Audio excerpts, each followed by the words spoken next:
Hola, Buenas tardes, hola, Leticia. ¿Qué ¿cómo tal? estás? Bien, Bienvenida al ciclo de capacitaciones del Consejo Federal del Notariado Argentino. Agradecen tu generosa participación en esta tarde, donde el país se va a nutrir sobre el derecho ambiental y la actuación notarial.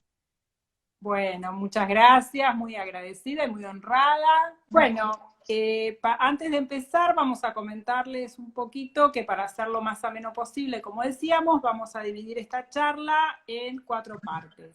La primera parte va a ser un breve pantallazo sobre el ordenamiento jurídico actual, ambiental, en la República Argentina. Luego vamos Sí. a ver el rol del notariado en la problemática ambiental y luego una parte que me parece a mí que va a ser muy interesante, que es propuestas, ideas o proyectos para incrementar la actuación notarial en la temática ambiental. Y después, bueno, al final podemos dejar un breve espacio para comentarios o consultas o aportes que quieran hacer los participantes. Así que bueno, si están de acuerdo, si estás de acuerdo, Sí, Laura, sí, arrancamos. ¿Eh? totalmente de acuerdo. El ordenamiento jurídico argentino ha recepcionado desde tiempo bastante antiguo la regulación de los recursos naturales, ya sea con el Código de Minería, que es un código de fondo del siglo XIX, tenemos leyes nacionales sobre policía sanitaria rural, tanto animal o vegetal, con la lucha de las plagas, contra la langosta, por ejemplo, también los códigos rurales de las provincias, que se ocupan de muchas regulaciones sobre el agua, el suelo, la propiedad agraria, la unidad económica, y por supuesto el Código Civil, porque el Código Civil de Vélez tenía muchísimas regulaciones de los recursos naturales. Lo que pasa es que en ese momento no se hablaba de derecho ambiental. Por eso si tenemos que ubicar una fecha de nacimiento, darle la partida de nacimiento al derecho ambiental, nos tenemos que situar en el año 1972, en Estocolmo, en la Conferencia de las Naciones Unidas sobre Medio Ambiente Humano. Aquí los países de la comunidad internacional preocupados por la problemática ambiental, por distintos fenómenos que se estaban agudizando, como el aumento de la contaminación, la desertificación, la pérdida de biodiversidad, la disminución de las áreas verdes, de los bosques, comienzan a tomar conciencia de que son problemas globales que deben tratarse y deben buscarse soluciones comunes, porque de nada sirve que un país tenga una conducta, digamos, respetuosa del ambiente cuando el vecino actúa de otra manera, sabiendo que hay muchísimos recursos naturales que son compartidos, que son interjurisdiccionales. Entonces es así como en 1972 en Estocolmo se reúnen los países miembros de Naciones Unidas y suscriben una declaración de principios, que se conoce como la Declaración de Principios Rectores del Derecho Ambiental. Principios como el principio de preservación del ambiente, principio de acceso a la información, educación y participación ambiental, principio de progresividad, de cooperación entre los países, el principio contaminador-pagador, o el que contamina paga, y que van a ir influyendo en la normativa interna de los países. Tal es así que en 1992, 20 años después de esa primera reunión internacional ambiental, se vuelven a reunir los países en lo que fue si se quiere, la reunión internacional más importante hasta el momento de derecho ambiental, que se conoció como Río 92 o la Cumbre de la Tierra. Ahí se va a volver a suscribir una declaración de principios donde se ratifican los principios de Estocolmo 72 y se incorporan nuevos principios donde se actualiza respecto a los avances tecnológicos y científicos, incorporándose otros principios como el principio precautorio, que es un principio típico del derecho ambiental, que significa que ante la falta de certeza científica, deben tomarse de todas formas medidas preventivas y a favor del ambiente. Y también se incorpora el principio del desarrollo sustentable, que ya había sido acuñado en un informe anterior, unos años antes, que se llamó conocido como el informe Brundtland, Y este concepto de desarrollo sustentable, que tanto va a acompañar en toda la normativa ambiental y va a estar incorporado, significa que se debe utilizar, se debe servirse de los recursos naturales y del ambiente, pero sin comprometer el derecho de las generaciones futuras. O sea, debemos hacer un uso sustentable del ambiente y de los recursos naturales. También en Río 92 se suscriben otros convenios muy importantes, como el Convenio Marco sobre Cambio Climático, la Convención sobre la Diversidad Biológica, la Agenda 21, que como su nombre lo indica, es una agenda, una serie de pasos a seguir para llegar al desarrollo sustentable en el siglo XXI. Todos estos instrumentos han sido ratificados por la República Argentina, con lo cual pasan a ser derecho positivo, derecho interno nuestro. Entonces, bueno, se abandona un poco esta idea de los comienzos del derecho ambiental, donde se llamaba que eran las reuniones, los pactos, las convenciones eran derecho blando o soft law, para pasar a ser derecho positivo, vigente e imperativo en los ordenamientos internos. Además de este fenómeno, vamos a ver un fenómeno muy singular, que es que todo este movimiento ambiental internacional va a influir decisivamente en los ordenamientos internos de los países. Entonces, en nuestro país lo vamos a ver que todas las constituciones provinciales que se van a ir reformando a partir del retorno de la democracia van a incluir el reconocimiento al derecho al ambiente. Tal es así que en la última reforma de la Constitución Nacional, en 1994, se va a incorporar ese derecho de manera expresa en el artículo 41 de la Constitución Nacional, que seguramente todos los colegas más jóvenes que ya han estudiado hace pocos años lo deben haber estudiado en distintas materias, como, bueno, derecho constitucional, ambiental y demás. Estos principios rectores del derecho ambiental que hablábamos antes van a incorporarse en la Constitución Nacional en el artículo 41, que dice que, o sea, reza que todos los habitantes gozan del derecho a un ambiente sano, equilibrado, apto para el desarrollo humano y para que las actividades productivas satisfagan las necesidades presentes sin comprometer las de las generaciones futuras. O sea, acá estamos viendo el concepto de desarrollo sustentable en la Constitución Nacional. Y vemos también que este derecho es un derecho bifronte, llaman los autores, porque por un lado es derecho a gozar de un ambiente sano, pero por otro lado a servirse, o sea, a que el ambiente nos aporte los recursos que necesitamos para satisfacer las necesidades de las generaciones presentes y comprometerlas de las generaciones futuras, como dijimos. Bueno, pero no solo es un derecho, sino que es un derecho deber, porque todos los habitantes tienen el deber de preservarlo. Entonces acá la Constitución Nacional nos está reconociendo un derecho a todos, pero también nos está, o sea, debemos asumir este deber. Después lo que dice la Constitución es que el daño ambiental genera prioritariamente la obligación de recomponer según lo establezca la ley. Y este término recomponer también fue en su momento un término muy novedoso, porque es un término distinto del término reparar, de la reparación de daños del derecho civil, porque recomponer significa volver las cosas al estado anterior de producirse el daño. Algo que a veces es muy complejo, porque pensemos que si se tala un bosque de árboles milenarios o si se extingue una especie, a veces es imposible volver al estado anterior. Por eso es tan importante en derecho ambiental la función preventiva, que ahora después vamos a mencionar al respecto. Bueno, brevemente, para continuar con este artículo 41, dice que las autoridades proveerán a la protección de este derecho, a la utilización racional de los recursos naturales, a la preservación del patrimonio natural y cultural y de la diversidad biológica y la información y educación ambientales.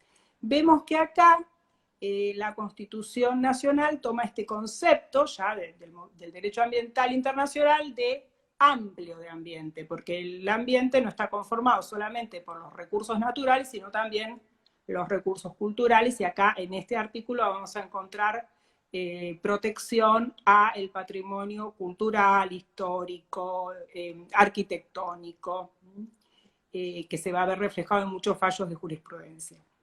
Bueno, también es importante remarcar en esta reforma del 94 las provincias realizan una nueva delegación a favor del Estado Nacional, que es la facultad de dictar las leyes de presupuestos mínimos. Estas leyes de presupuestos mínimos de protección que dicta la nación, y las provincias la van a complementar atendiendo a sus realidades propias, ya sea geográficas, demográficas, a sus particularidades. Pero los presupuestos mínimos son, digamos, como un piso de protección uniforme en todo el país. Bueno, el artículo 41 también, en su parte final, prohíbe el ingreso al país de los residuos actual o potencialmente peligrosos y los radioactivos. También es importante el artículo 43 de la Constitución Nacional para esta materia. Recordemos que el 42 es el que se ocupa de los derechos de usuarios y consumidores, y el 43 es el que prevé la acción de amparo que otorga la facultad a la persona afectada a interponer una acción de amparo, y justamente para todos los derechos de incidencia colectiva, entre los cuales está el derecho al ambiente, o usuarios y consumidores, o toda forma de discriminación, esa acción la puede interponer el afectado, el defensor del pueblo o las ONG, las organizaciones que propendan esos fines. Y también es importante detenernos en este término afectado, que es un término mucho más amplio, o sea, es la legitimación más amplia que existe en el derecho procesal, porque no es lo mismo que el damnificado del derecho civil. O sea, no es necesario tener un interés, legítimo, un derecho subjetivo afectado, sino que alcanza con tener un interés difuso. O sea, el vecino del pueblo ya es un afectado. No necesita, o sea, si va a accionar porque una empresa contamina, no tiene que ser un trabajador de la empresa, o haber celebrado un contrato con la empresa, o ser el vecino lindero a la empresa. Claro, porque afecta un bien colectivo, es por eso, ¿no es cierto? Exactamente. Bien. El artículo 124 de la Constitución también es importante, no podemos dejar de mencionarlo, porque es el que reconoce el dominio originario de los recursos naturales a las provincias. Bueno, las leyes de presupuestos mínimos que que dispone el artículo 41 se fueron dictando. Actualmente tenemos 12 leyes de presupuestos mínimos vigentes que atienden a diferentes temáticas: residuos industriales y actividades de servicio, gestión ambiental de aguas, gestión de residuos domiciliarios, la Ley General del Ambiente, la 25675, que es una ley marco que se aplica en toda la temática ambiental, y bueno, con diferentes, o sea, a veces bastante complejo, porque bueno, siempre está este juego con las provincias, de si avanza por sobre las, digamos, las facultades de las provincias o no. Algunas leyes no han podido ser reglamentadas, justamente por que no se llega a un acuerdo con las provincias, y acá es tan importante lo que los constitucionalistas llaman el federalismo de concertación, ¿no? Para el ambiente, o sea, poder concertar, sobre todo para los recursos compartidos, como decíamos, interjurisdiccionales, ¿no? Claro. Algunas cuestiones, bueno, se han establecido comités de cuencas para cuando el tema es interjurisdiccional. Un caso de la cuenca Matanza-Riachuelo, por ejemplo, después de un fallo emblemático de la Corte, que es el caso Mendoza, se constituyó mediante una ley la CUMAR, que es la Autoridad de Cuenca Matanza-Riachuelo, porque ahí están involucradas tanto el Estado Nacional, la Provincia de Buenos Aires y la Ciudad Autónoma de Buenos Aires. Entonces, bueno, cada decisión que hay que tomar antes de que existiera esta autoridad de cuenca era todo un problema, porque claro, esos juegos que nadie se responsabilizaba y todos eran responsables. Bien, acá es importante que remarquemos que estos artículos de la Constitución Nacional que mencionamos, con más los tratados de jerarquía constitucional, que en diferentes de ellos, en diferentes normas, se reconoce el derecho humano al acceso al agua segura, al agua potable, al saneamiento, bueno, a distintas, o sea, al derecho ambiental, y las normas de presupuestos mínimos ambientales que han sido sancionadas conforman el orden público ambiental. Y este orden público ambiental, vamos a ver que va a ser receptado en el Código Civil y Comercial. A partir del año 2015, que rige en nuestro país el Código Civil y Comercial, que con este fenómeno que han llamado los doctrinarios la constitucionalización del derecho privado. Vemos que hoy en día la diferencia entre derecho privado y derecho público no es tan tajante, ¿no? Sino que tenemos en el Código Civil muchísimas normas de derecho público y constitucionales. Entonces, bueno, el Código Civil y Comercial va a receptar este orden público ambiental, y es importante, les recomiendo la lectura del artículo 14 del Código, que reconoce, bueno, los derechos individuales y los derechos de incidencia colectiva, entre los que se encuentra, por supuesto, el ambiente.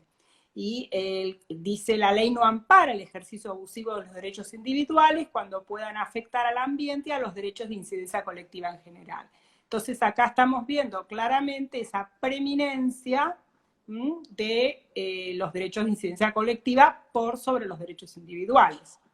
También en el artículo 240, que habla de los límites al ejercicio de los derechos individuales sobre los bienes.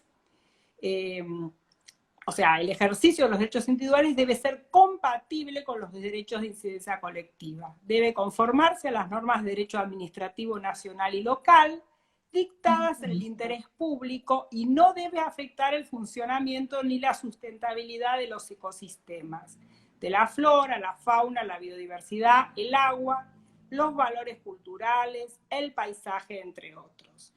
Y el 241, el artículo siguiente, cuando habla de jurisdicción, determina que cualquier sea la jurisdicción a la que se ejerzan los derechos, debe respetarse la normativa sobre presupuestos mínimos que resulte aplicable.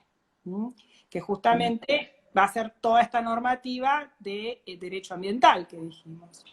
Así que bueno, acá esto tiene que ser va a ser una orientación que tenemos que tener nosotros en nuestra actuación, como vamos a ver a continuación. También es interesante, si bien no lo vamos a tratar ahora, porque bueno, ya sería todo otro capítulo en sí mismo, pero cuando todo el tema de responsabilidad, daños, la acción preventiva del artículo 1711, porque para el derecho ambiental, como dijimos antes, siempre debe tener preeminencia la acción preventiva, frente a la función reparadora o la resarcitoria que se va a dejar para cuando ya no hay posibilidad de recomponer. Bueno, esto nos lleva a pensar que actualmente estamos transitando tenemos que entender un nuevo concepto del derecho de propiedad. El derecho de propiedad o dominio ha evolucionado con el devenir de la historia, ya que no es un concepto estático, ¿no? Se va a ir adaptando a las necesidades de la sociedad. Del paradigma liberal del siglo XIX, con el código original de Vélez, ¿se acuerdan que la propiedad, el dominio incluía el derecho a desnaturalizar la propiedad, el ius abutendi? Eso después se suprimió en el siglo XX, porque el paradigma pasó a ser el de la función social de la propiedad. Actualmente, transitando el siglo XXI, podemos decir que se impone el paradigma de la función ecológica de la propiedad. El concepto moderno de derecho de propiedad se destaca la subordinación que la misma tiene frente al interés público, y dentro de este interés público va a estar el orden público ambiental. Es una visión ecocéntrica que lentamente se va imponiendo, no es un cambio, drástico, porque todo necesita ser gradual, pero cada vez vamos a ver, y la jurisprudencia también en nuestro país va receptando esta nueva visión ecocéntrica. Y esto se va a ir viendo en un montón de de actividades o de casos que no se nos van a ir presentando en la escribanía, en nuestra notaría. Por ejemplo, cuando viene una persona y dice, bueno, yo soy propietaria de este fondo, hay un bosque, yo lo quiero talar. ¿Por qué no lo puedo talar si el fondo es mío, es mi propiedad privada? Entonces ahí empieza el dilema. Usted es dueño, sí, pero ¿puede hacer lo que quiere con esto? ¿Puede talar ese bosque? No, necesita autorización. Muchas veces el derecho ambiental va a funcionar como una restricción, como un límite al dominio privado. Este es un concepto que, bueno, que a veces a las personas todavía les cuesta entender. Lo mismo pasa con todas las normas urbanísticas. Los inmuebles que tienen un valor, edificios que tienen valor histórico, cultural, arquitectónico, que a lo mejor en otros países nadie cuestiona que no se pueda cambiar la fachada, que no se pueda modificar el paisaje de ese lugar. Sin embargo, bueno, acá nosotros a lo mejor en ciertos lugares es como algo todavía un poco nuevo que nos estamos acostumbrando. Claro. Bueno, vamos a pasar ahora al rol del notariado en la problemática ambiental. Bien. Y lo que podemos decir que tenemos 3 niveles de injerencia, incumbencia o responsabilidad. El primero es como ciudadanos, como vecinos, como habitantes. El doctor Eduardo Pigretti, a quien tuve el honor de acompañar como ayudante, que es uno de los referentes del derecho ambiental en nuestro país, siempre decía que cada ciudadano debe ser un ombudsman del ambiente. Debe ser, porque si partimos, si esperamos que el Estado resuelva la cuestión ambiental, vamos a seguir teniendo cuencas hídricas contaminadas, basurales a cielo abierto, gente que tiene problemas porque fumigan sin control. Entonces, es necesaria la participación de los ciudadanos y también, por supuesto, es necesaria la participación de las empresas. No tenemos que ver a la empresa como un enemigo, sino que es necesario el trabajo, un enemigo del ambiente, porque no siempre las empresas van a querer hacer las cosas mal. Entonces, bueno, esta primera nivel de injerencia sería como ciudadanos, que esto es común a todos. Como operadores del derecho sería la segunda incumbencia, como personas que tenemos instrucción, conocimiento, debemos estar actualizados, conocer la jurisprudencia ambiental. Y la tercera función, que sería la función notarial propiamente dicha, nos va a traer varios aspectos, ¿no? Incumbencias. Primero, como decíamos, tenemos que estar informados, y tenemos que incorporar la variable ambiental en todos los actos, ya sea en los contratos, en los que intervenimos, las escrituras que autorizamos, las transmisiones de dominio, conocer respecto a las servidumbres ambientales, asesorar respecto a las normas de orden público ambiental, lo que decíamos antes, que constituyen restricciones al derecho de dominio. Un ejemplo, esto va a variar si ejercemos en un ámbito rural o en un ámbito de la ciudad, ¿no? Es muy común en la ciudad que vengan con un plano de afectación a pH, por ejemplo, a propiedad horizontal. Entonces, los titulares o la empresa titular dice, bueno, acá el plano dice como destino que de estas unidades que van a ser oficinas o locales, pero en realidad queremos poner que sean vivienda, porque las queremos comercializar como vivienda, entonces lo queremos cambiar convencionalmente. Y en realidad, ese destino que ha sido aprobado por la autoridad administrativa tiene un fundamento detrás, porque para eso se tuvo en cuenta la densidad poblacional, el FOT, el FOS, distintos factores, y por lo que vimos antes, que dispone el Código Civil y Comercial frente a los derechos individuales, que sería el derecho de propiedad de los titulares de dominio, o los derechos de incidencia colectiva, creo que tenemos la respuesta clara de cuáles tienen que tener preeminencia. Entonces, tendremos que explicarle a nuestros requirentes que eso no se cambia, como a lo mejor era antes, que decían, bueno, le pongamos que en el reglamento de afectación a propiedad horizontal le ponemos vivienda porque estamos todos de acuerdo. No sé si queda claro eso, que antes a lo mejor había un poco como más, si se quiere, no era tan presente estos límites al dominio por parte del derecho ambiental. Bueno, y después, por supuesto, atender a los requerimientos que versen sobre cuestiones ambientales. O sea, recién hablamos del tema de la legitimación. Perdón. Sí, sí. Si viene alguien a requerirnos un acta de constatación porque quiere probar, probar contaminación, en un curso de agua, en un campo, o que alguien arroja residuos sin autorización en determinado lugar, nosotros cuando nos requieren un acta, generalmente pedimos que nos expliquen cuál es el motivo del acta, y hacemos esa calificación de considero al requerente con interés legítimo, acepto el requerimiento. Para las cuestiones ambientales, como dijimos antes, no es necesario tener un interés legítimo. Alcanza con ser afectado.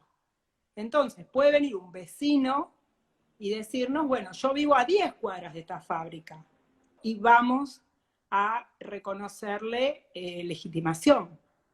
Así que, bueno, tenemos que incorporar un poco estos nuevos... algo que no lo tenemos internalizado, que tenemos ahora, ya sabemos que se puede. Por supuesto que se puede, por supuesto que se puede en estos casos. Después vamos a hablar un poquito más del tema de las actas en la parte siguiente. Después, estar informados para aplicar los nuevos institutos, como el caso de etiquetado de viviendas, que es algo actual.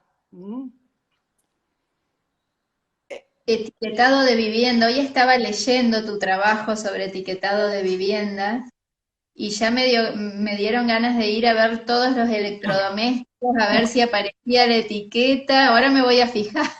Y bueno, exactamente, porque funciona, a lo mejor para el tema de los electrodomésticos estamos más acostumbrados, eso de eficiencia energética, ¿no? Que tienen esa calificación con colores, donde el verde es el más eficiente, el rojo es el menos eficiente, o letras de la A a la G, generalmente son 7 letras, te rotula, entonces, bueno, tiene tal categoría. Eso mismo puede ocurrir con las viviendas. De hecho, tenemos varios proyectos de leyes nacionales que implementan estos sistemas de etiquetado de vivienda. También a nivel local, y ya tenemos en la provincia de Santa Fe aprobada una ley, la ley 13.903 de la provincia de Santa Fe, que dispone todo un sistema de etiquetado de viviendas o etiquetado de eficiencia energética de viviendas, donde el notario interviniente en una escritura traslativa de dominio tiene que solicitar un informe técnico donde figure la calificación o la etiqueta de esa vivienda, dejar constancia en la escritura e inclusive rogar en el registro de la propiedad que figure la etiqueta de esa vivienda. Por supuesto que si la persona no lo quiere hacer o se niega, el acto se va a poder otorgar igual, pero la ley lo va a castigar, entre comillas, con la etiqueta menos eficiente. ¿Cómo sería ese procedimiento, Leticia, sobre el pedir esa certificación o ese etiquetado? ¿Qué profesional es el que lo realiza? Bueno, hay profesionales que tienen que estar, previa capacitación, podrán ser, ingenieros o arquitectos. Funcionará similar como tenemos en muchas provincias, como el caso de la provincia de Buenos Aires, el estado parcelario, que tiene que hacer un profesional agrimensor o ingeniero agrimensor. que es obligatorio. Eso cuando se sancionó la ley que lo establecía, al principio tuvo bastante rechazo, porque se entendía como que era digamos, un trámite más que había que hacer con su respectivo costo, pero bueno, después la gente se fue acostumbrando, todos nos fuimos acostumbrando a que era necesario Claro. su utilización, y lo mismo pasará con la etiqueta de vivienda, con la diferencia, que esto sí es muy interesante, que esa Sí, etiqueta, el que tiene, o sea, la misma ley dispone que si tiene una buena calificación, puede acceder a un beneficio impositivo, porque se le va a bajar el impuesto inmobiliario que abona. Y acá se abre todo un abanico muy interesante, para que también es algo que estaría bueno empezar digamos, a trabajar, que es todos los tributos ambientales, con los incentivos, porque por supuesto siempre funcionan mejor los incentivos que los castigos, ¿no? Si la persona entiende que, bueno, a lo mejor esa etiqueta, el costo de esa etiqueta, contratar al profesional, tener esa etiqueta de la vivienda, me sale 10, pero voy a obtener un descuento en el impuesto inmobiliario, un beneficio impositivo de 1 por año, y además voy a tener a gastar menos en el consumo energético 1 por año, en pocos años voy a cubrir ese gasto y encima me va a quedar un inmueble con una buena calificación, y si lo quiero comercializar va a ser más atractivo para quien lo adquiere. También responde un poco a los derechos de los usuarios y los consumidores, ¿no? El que está comprando el inmueble sabe que ese inmueble que compra es un inmueble que va a tener una buena calificación energética. En otros países es obligatorio, inclusive cuando se pone a la venta el inmueble, catalogarlo con qué calificación energética tiene. yo Entonces, leí algo que que habías relacionado Alemania y España y que está, había una diferencia entre las viviendas nuevas y las que ya tenían uso. claro, exactamente. Sí, sí, sí. Ujú. También puede ser tenido en cuenta para las que ya tienen uso cuando uno le va a hacer alguna intervención, alguna modificación, o bueno, es muy común que cuando se vende el inmueble, ¿no? Y se va a usar para vivienda, se hace un arreglo de qué calefacción va a tener, qué se le va a instalar, así que también es bueno tenerlo en cuenta. Son institutos nuevos que se van a incorporar. Nuevo. Bueno, de a poco nos vamos a ir acostumbrando, pero lo importante de esto es que debemos estar actualizados, informados para poder asesorar a los clientes también, ¿no? Claro. Entenderlo y bueno, y aplicarlo cuando sea obligatorio, como ya lo está haciendo en algunas jurisdicciones. Eh, Pasando a la parte 3 que habíamos programado sobre propuestas, ideas y proyectos para incrementar la actuación notarial en la temática ambiental.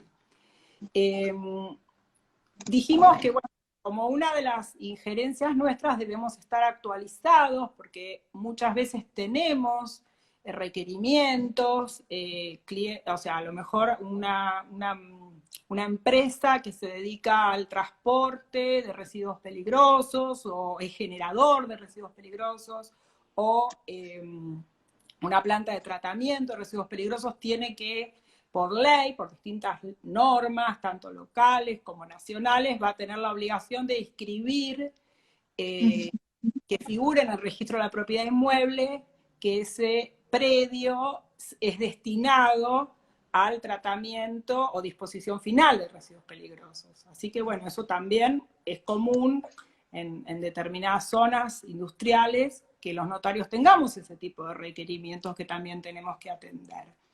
Y como propuestas, yo creo que el ejemplo que habíamos dado antes de las actas notariales para comprobación de la contaminación, realmente es una gema que tenemos los notarios, que bueno, que creo que está esperando ser desenterrada, porque bueno, la prueba en los procesos ambientales es muy compleja y muy costosa.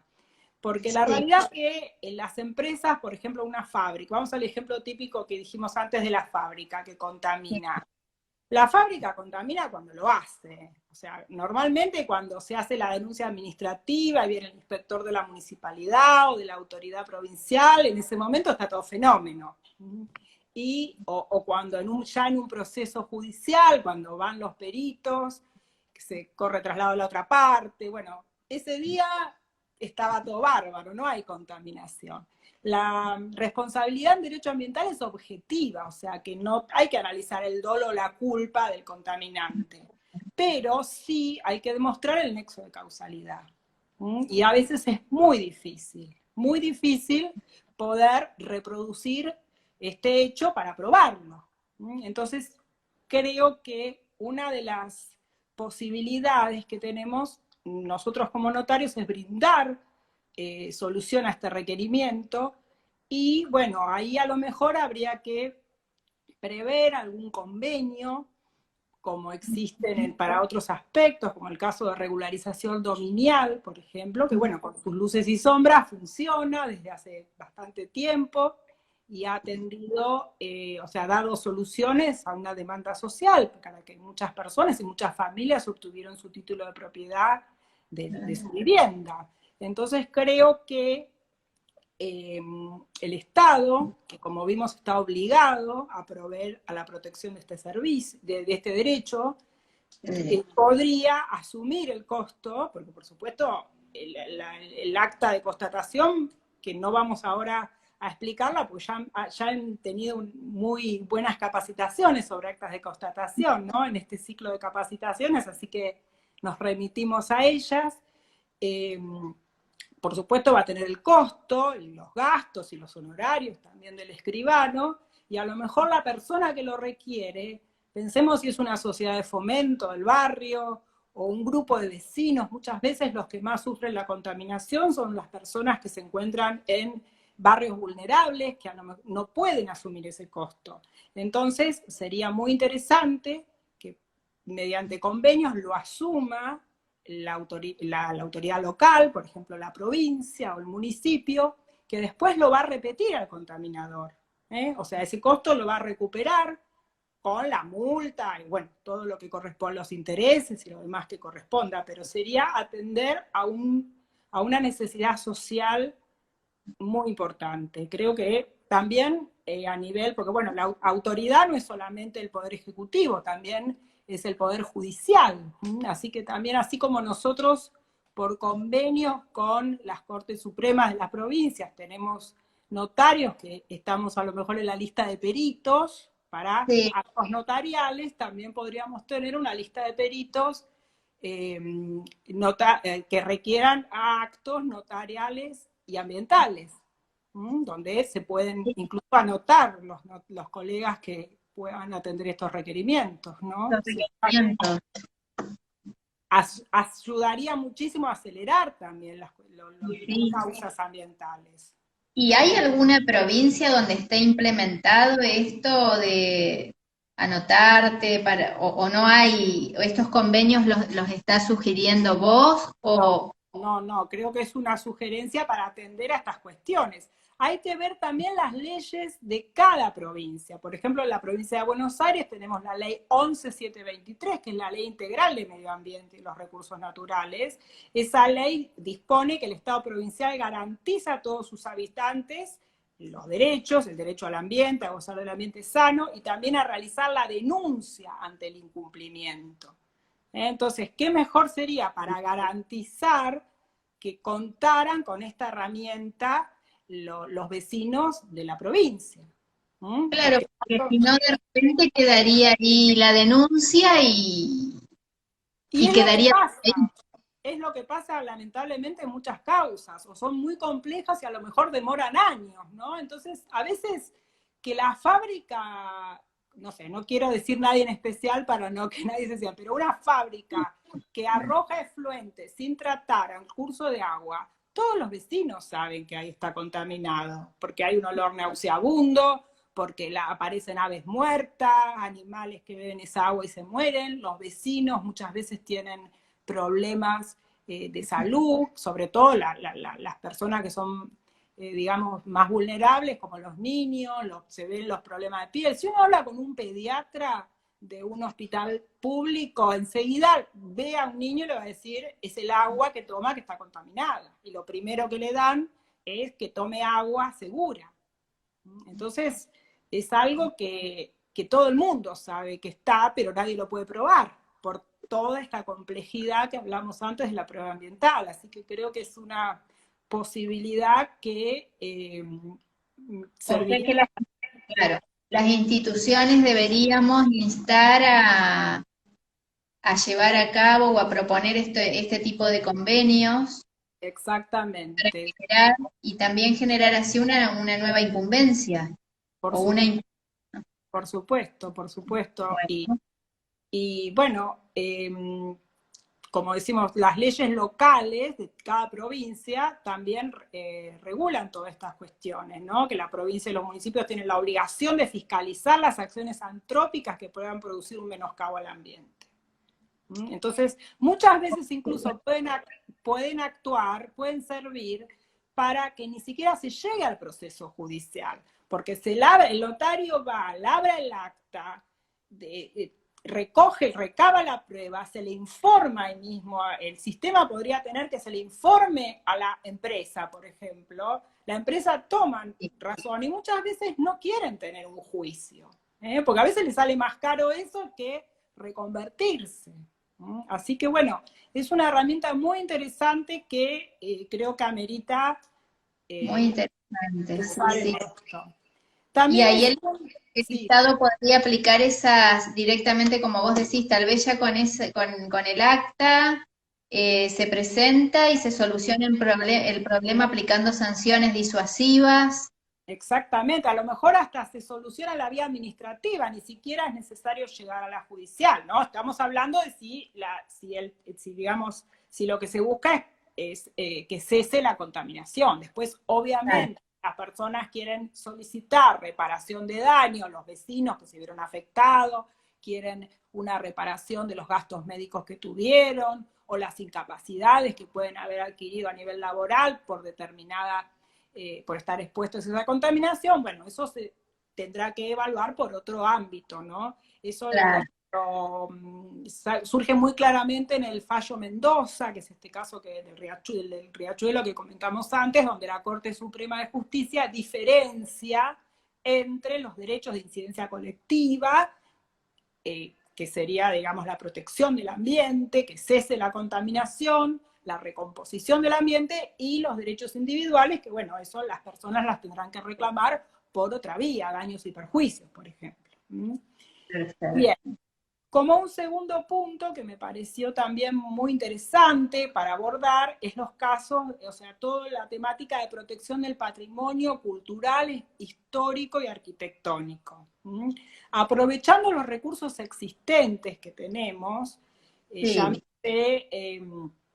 el registro de la propiedad inmueble, la Dirección Provincial de Catastro Territorial de las diferentes jurisdicciones, podemos lograr que se tome nota de, por ejemplo, cuando intervenimos en una escritura donde el inmueble está declarado o patrimonio histórico, o según las leyes locales de cada provincia o cada jurisdicción, tienen alguna restricción. Por ejemplo, en la Ciudad Autónoma de Buenos Aires, un ejemplo muy claro es que todos los inmuebles que tienen un plano aprobado anterior a 1941 no se pueden demoler, en principio no se pueden demoler. Entonces, bueno, hay muchísimos fallos en la Ciudad de Buenos Aires que han sido incluso ratificados por la Cámara de lo Contencioso Administrativo y Tributario de la ciudad, que ratifican medidas cautelares que interponen vecinos o asociaciones para impedir que se demuelan edificios con valor histórico y arquitectónico.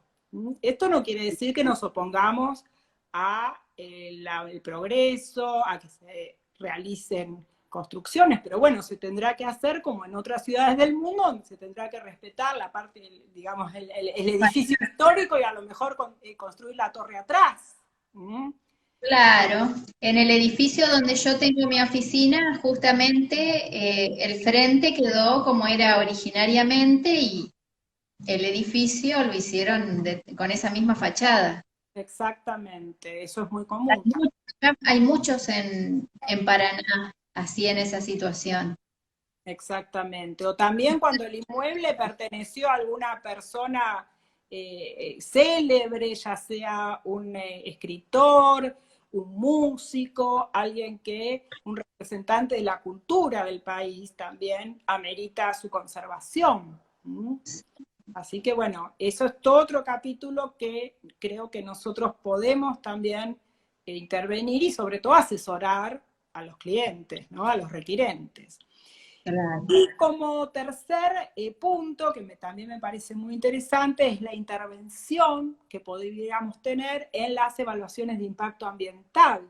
La evaluación de impacto ambiental es un instituto típico del derecho ambiental que es obligatorio para determinadas actividades incluso, por ejemplo, la actividad minera, la actividad hidrocarburífera, que antes, previo a la aprobación de determinado proyecto, debe hacerse una evaluación del impacto que ese proyecto puede tener al ambiente.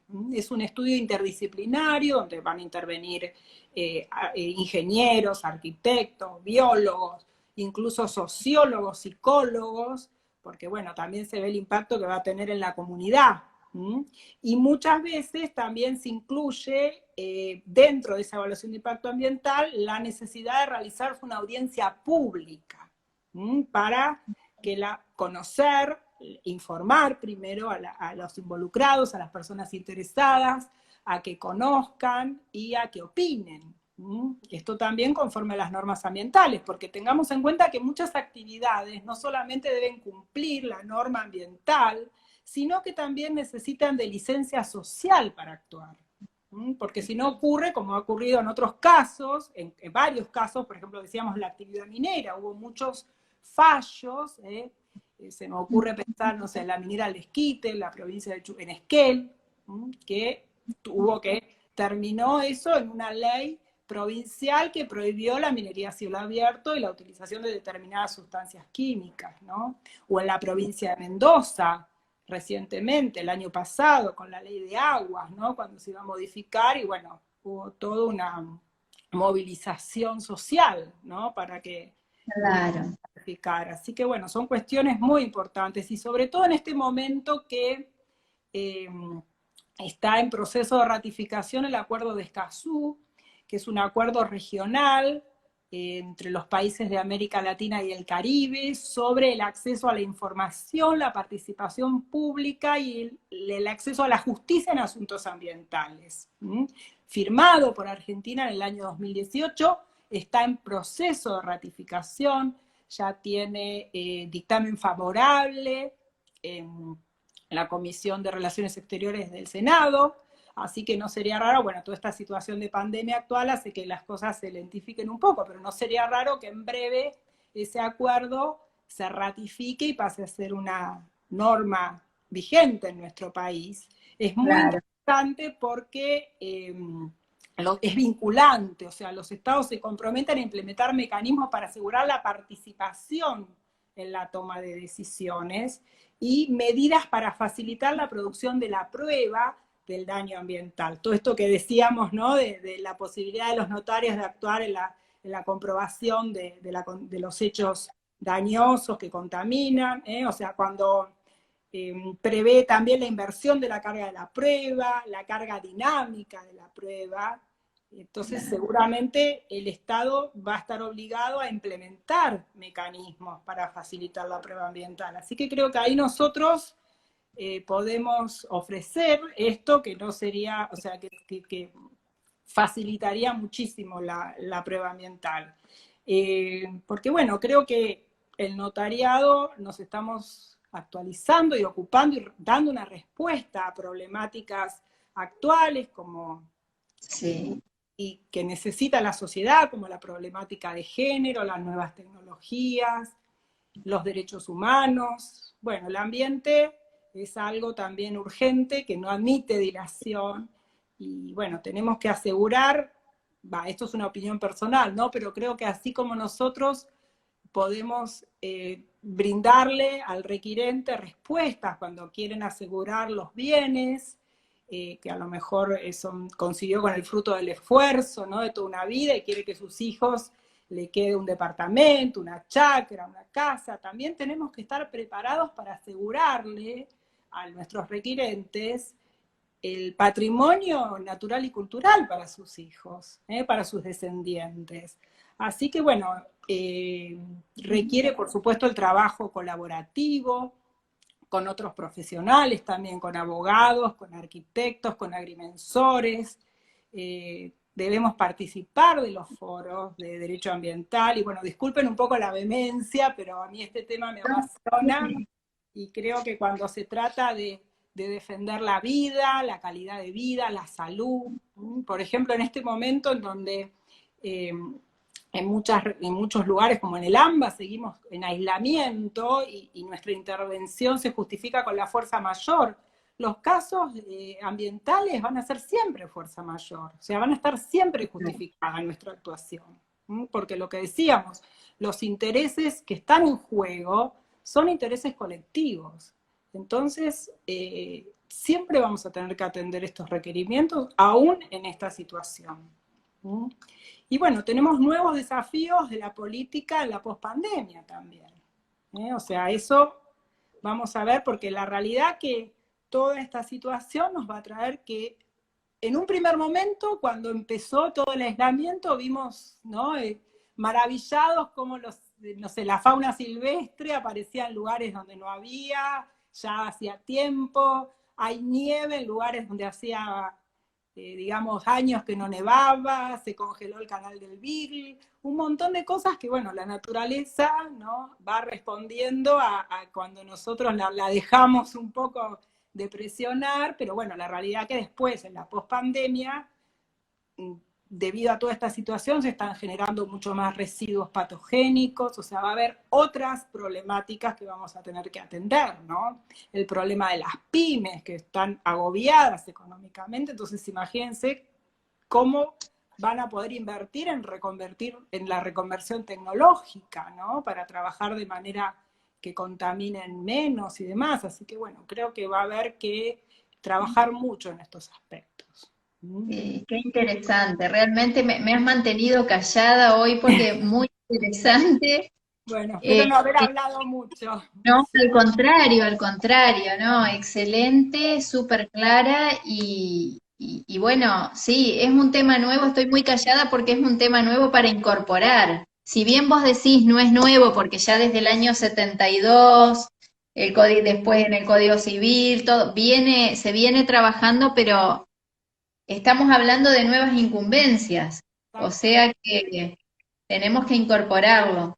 Bueno, Laura, ¿querés ir comentando alguna pregunta? A ver si podemos responderla. Aquí había una. Dice muy importante e interesante la perspectiva de la charla de hoy.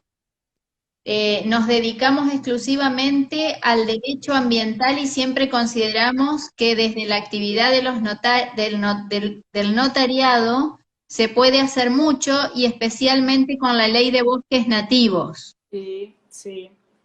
Es muy A ver, interesante porque la ley de bosques nativos sí, o sea, como una de las herramientas de gestión, prevé el ordenamiento territorial, ¿no? Lo que decíamos antes. Es una ley que se la conoce como la ley semáforo, porque califica a los bosques nativos en verde, amarillo y rojo, siendo rojo los bosques que necesita, o sea, que deben ser, no se pueden, digamos, intervenir, ¿no? Que no se puede tener ninguna explotación. Entonces, bueno, qué importante sería que esta calificación que tienen los bosques nativos también figuraran en las escrituras, en los títulos de propiedad de los inmuebles, que se anotara lo que decíamos antes en el registro de la propiedad inmueble para quien adquiere ese predio sepa qué categoría tiene, ¿no? Así que bueno, hay mucho para trabajar en eso realmente, mucho, mucho para trabajar. a ver, dice, buen día. Quiero consultar un tema que me interesa mucho. En el litoral y región Chaco-Pampeana, Argentina, es parte del sistema del acuífero Guaraní. Entiendo que a las provincias les corresponde el dominio originario de los recursos naturales en su territorio. Sí, Las aguas subterráneas, 124 de la Constitución Nacional, sí. me parece conforme escrituras que he leído de Mendoza, por ejemplo, que hace falta más protección respecto a este reservorio. No sé cómo plantear este tema para que se legisle. Bien, bueno, la provincia de Mendoza es una provincia que tiene la regulación del agua directamente incorporada en la constitución de su provincia, ¿no? Tiene una normativa muy importante, un desarrollo, un código de aguas, si no me equivoco, de 1890 y algo, vigente, con sus modificaciones, por supuesto, y bueno, es una provincia que ha trabajado mucho en ese aspecto y el acuífero guaraní es una de las problemáticas que deben ser abordadas, porque bueno, es una de las reservas de agua principales, de agua dulce, y por supuesto que necesita una protección. De hecho, hay proyectos para, porque no solamente involucra a la República Argentina, sino también es un recurso compartido con los países limítrofes, ¿no? Así que bueno, debe ser tratado, de hecho, está en la agenda, digamos, de tratamiento de muchos temas ambientales. Y bueno, no sé si la pregunta es específicamente cómo tratarlo en general o para algún caso Y particular, porque bueno, ella sigue acá, dice, los originarios, tres etnias, tienen 300.000 hectáreas, según el Instituto de Colonización Aborigen, algunos a título individual en Formosa capital. En el interior de la provincia les corresponde a la comunidad. Existen litigios al respecto al territorio que han sido tratados por la Corte Interamericana. sí. Tiene todo. Bueno, a mí me parece incompleto un proyecto de ley que no proteja de manera específica este reservorio, ubicado también en nuestro país 7,8% del territorio, 7 u 8% del territorio. Quisiera me oriente al respecto. El tema de protección de los acuíferos, eh, hay un fallo muy interesante y a lo mejor le podemos recomendar la lectura justamente en tu provincia, Laura, en la provincia de Entre Ríos, es el fallo Majul, Julio, contra la Municipalidad de General Belgrano, era por un Sí. emprendimiento que se estaba realizando en la margen del río, en Gualeguaychú, y un señor presenta una acción de amparo, luego se incorporan otros actores, porque esto también es una de las características de las causas ambientales, ¿no? Que a lo mejor lo inicia uno o un grupo y después se van acoplando otros, porque justamente por ser derechos de incidencia colectiva.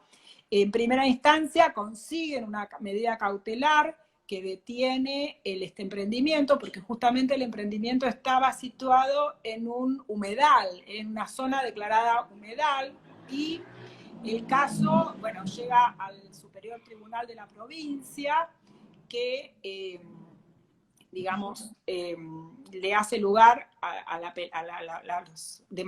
los demandados que apelaron, dándole preeminencia al trámite administrativo, pues ya había un trámite administrativo en curso. Sin embargo, el actor apela y llega a la Corte Suprema de Justicia en Sí. queja, porque primero le deniegan el recurso, después llega en queja y logra revertir el fallo del Superior Tribunal, y es muy interesante ese fallo, es del año 2019, muy reciente, porque se toma en cuenta, bueno, por supuesto el principio precautorio que está previsto en la Ley General del Ambiente, y también principios modernos del derecho ambiental, como el principio pro natura y pro aqua, que cuando deban fallar los jueces en caso de incerteza, de duda, o sea, no se sabe cómo va a impactar ese emprendimiento, se debe estar a favor de la naturaleza y a favor del agua, de las cuencas hídricas. Así que bueno, creo que a lo mejor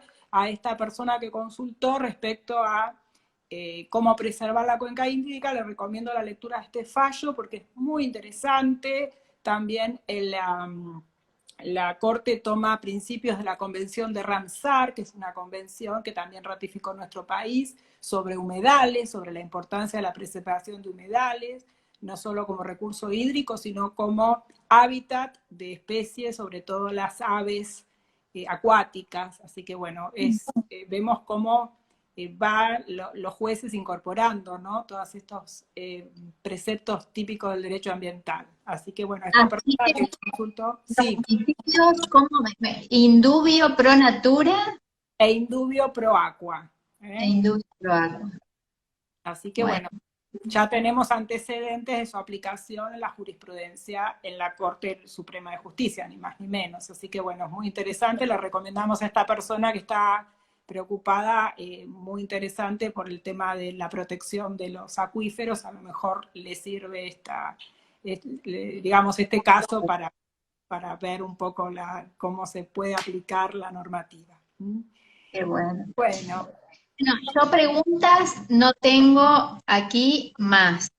Seguramente puede llegar alguna después, a veces viene alguna, así que por ahí te la puedo reenviar para el instituto. como no, quedamos por supuesto a disposición. Y bueno, agradecerles la atención, la compañía en esta tarde. Laura, muy amable, aparte de así muy amable con toda la preparación previa. Y bueno, por último, quiero exhortar a todos los colegas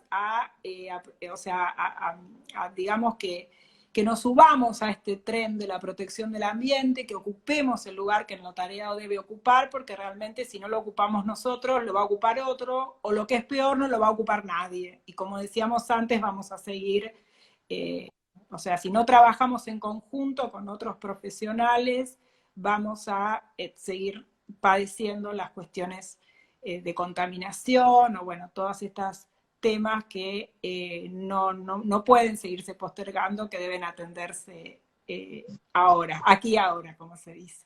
Bueno, les agradecemos a todos. No, nosotros, el Consejo Federal y el notariado del país te agradece a vos por esta tarde que nos brindaste. Bueno, nos vemos en la próxima capacitación. Hasta la próxima. Buenas tardes para todos. Muchas gracias.